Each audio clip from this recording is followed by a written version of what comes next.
Hi everyone, this is Brad. Today we're going to take a look at using Padlet for book reports. So we're just going to rename this here, April Book Reports, and we're not going to use a description. I am, however, going to change the wallpaper. I'm going to select more, and then I'm going to add my own. Now previously I'd searched on Google for books that were labeled for reuse and found this picture here and thought it would work quite nicely. So we're going to select OK.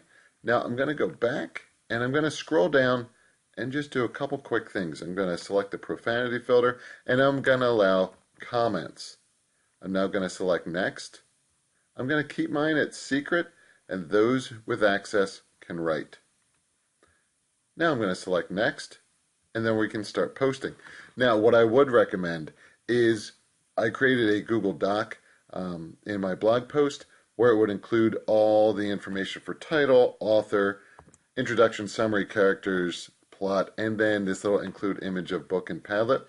Just make sure you do a file and then make a copy and it'll be yours. Now, and then you can share it with your students.